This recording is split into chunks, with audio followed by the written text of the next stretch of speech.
নমস্কার বন্ধুরা, দীপিকার রান্নাঘরে সবাইকে স্বাগত জানাই। চলে এসেছি আজকে আবারও একটি ভিডিও রেসিপি নিয়ে। এই গরমেই আজকের আমি বানিয়েছিলাম কাঁচা আম দিয়ে চুনা মাছের টক চচ্চড়ি।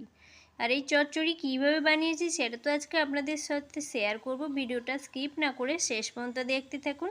আর যে সমস্ত বন্ধুরা এখনও আমার চ্যানেলটিকে সাবস্ক্রাইব করেননি তাদের কাছে অনুরোধ রইল একটা সাবস্ক্রাইব করা, বন্ধু হয়ে পাশে থাকা। তাহলে চলুন বন্ধুরা দেখে নেওয়া যাক এই চুনা মাছের চচ্চড়ি কীভাবে বানিয়েছিলাম। দেখুন বন্ধুরা, আমি এখানে একদম টাটকা চুনা মাছ নিয়ে নিয়েছি, আর দুটো তেলাপিয়াও এখানে রয়েছে। দেখুন বন্ধুরা, বড় বড় সাইজের মাছগুলো এক্ষুনি সবে পুকুর থেকে ধরা হয়েছে। এখন আমি আর বোন মিলে মাছগুলোকে কেটে নেব। চুনা মাছ কাটতে একটু সময় লাগে, তো আমি আর বোন মিলে তাড়াতাড়ি করে কেটে নিয়েছি মাছগুলো। দেখুন বন্ধুরা, এখন আমি মাছটাকে লবণ হলুদ মাখিয়ে নেব। সবগুলো মাছ আমি এখানে নিয়ে নিই, যতটা রান্না করব ততটা মাছ আমি এখানে নিয়েছি। তো মাছটাকে লবণ হলুদ মাখিয়ে নিলাম। আর এখানে দেখুন একটা কাঁচা আম আমি কেটে নিয়েছি। এখন তো গাছে কাঁচা আম রয়েছে, ছোট ছোট আঁটি ছাড়া। তো এখানে আমি একটা আম কেটে নিয়েছি। এরপর কড়াইয়ের মধ্যে তেল দিয়ে তেলটাকে ভালো করে গরম করে নিয়েছি। চুনা মাছগুলোকে আমি ভেজে নেব।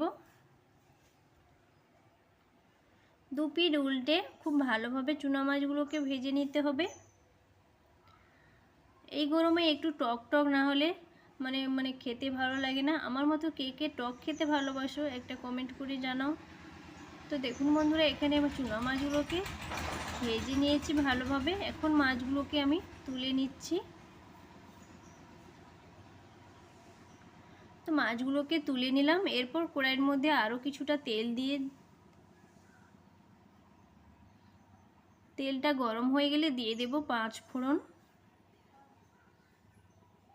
পাঁচ ফোড়ন থেকে সুন্দর একটা ভাজা গন্ধ ছাড়লে দিয়ে দেব এখানে কেটে রাখা পেঁয়াজ।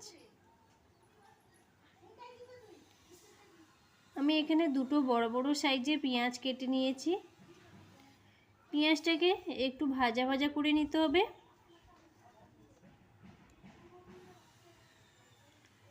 পেঁয়াজটাকে একটু ভাজা ভাজা করে নেওয়ার পর এর মধ্যে দিয়ে দিচ্ছি বেশ কয়েকটা কাঁচা লঙ্কা। এই চুনো মাছের চচ্চড়ি একটু ঝাল ঝাল হলে বেশ খেতে ভালো লাগে। ঝাল ঝাল আর টক খেতে খুবই ভালো লাগে এই গরমে। তো এখানে আমি আলু কেটে নিয়েছি সরু সরু করে। আলুটা দিয়ে খুব ভালোভাবে পেঁয়াজের সাথে নাড়াচাড়া করে মিশিয়ে নেব। এরপর আমি দিয়ে দিচ্ছি স্বাদ অনুযায়ী লবণ, দিয়ে দেব লঙ্কার গুঁড়ো হাফ চামচ। আমি এখানে কাঁচা লঙ্কা দিয়েছি, আবার হাফ চামচ লঙ্কা দিচ্ছি। আপনারা আপনাদের ঝালটা বুঝিয়ে এখানে লঙ্কা ব্যবহার করবেন। আর দিয়ে দিচ্ছি হাফ চামচ হলুদের গুঁড়ো। এরপর সব কিছু খুব ভালোভাবে নাড়াচাড়া করে মিশিয়ে নিতে হবে। সব কিছু খুব ভালোভাবে নাড়াচাড়া করে মেশানো হয়ে গেলে আমি এখানে 2 মিনিটের মতো একটু ঢাকনা লাগিয়ে দেব। গ্যাসের ফ্লেমটাকে কম আঁচে করে 2 মিনিট পর ঢাকনাটা খুলে আবারও একটু নাড়াচাড়া করে নেব। আর দেখুন বন্ধুরা, ঢাকনাটা দেওয়ার পরে আলুগুলো কিন্তু একদম সেদ্ধ হয়ে গেছে। এখন আমি এর মধ্যে দিয়ে দেব কেটে রাখা আম। আমটা পরে দিলাম, কারণ আমটা তো যেহেতু টক জিনিস, তার জন্য আলুটা কিন্তু সেদ্ধ হতো না। তার জন্য আমটা আমি পরে দিলাম, আলুটা সেদ্ধ হয়ে যাওয়ার পর। তো আমটা দেওয়ার পর আমি এখানে ভেজে রাখা চুনা মাছ দিয়ে দিচ্ছি। এরপর চুনা মাছ আর আম দিয়ে আলুর সাথে খুব ভালোভাবে নাড়াচাড়া করে মিশিয়ে নেব। সব কিছু খুব ভালোভাবে মেশানো হয়ে গেলে আমি এর মধ্যে দিয়ে দেব সামান্য একটু জল। যেহেতু আলুগুলো আমার সেদ্ধ রয়েছে, তার জন্য এখানে আমি সামান্য একটু জল দিয়ে দিচ্ছি। জলটা দিয়ে রান্নাটাকে আবারও 2 থেকে 3 মিনিট ঢাকনা লাগিয়ে একটু ফুটিয়ে নেব, যাতে করে একটু রান্নার মধ্যে একটা কাদা কাদা ভাব আসে চচ্চড়ি। তো বন্ধুরা, কে কে এই চুনা মাছের চচ্চড়ি খেতে ভালোবাসো, টক খেতে ভালোবাসো, একটা কমেন্ট করে জানিও। আর নতুন পুরানো সবাইকে সাপোর্ট করো, পাশে থেকো বন্ধু হয়ে। তো দেখুন বন্ধুরা, চুনা মাছের চচ্চড়িটা কিন্তু একদম আমার রেডি হয়ে গেছে, দেখতেই পাচ্ছ। এখন আমি চচ্চড়িটাকে একটা প্লেটের মধ্যে ঢেলে নেব।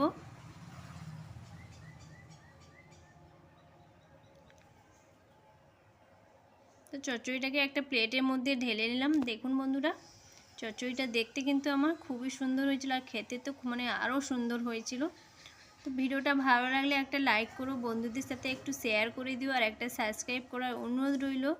বন্ধু হয়ে পাশে থেকো, সবাইকে সাপোর্ট করো। ফিরে আসছি অন্য কোনো ভিডিও রেসিপি নিয়ে। ধন্যবাদ।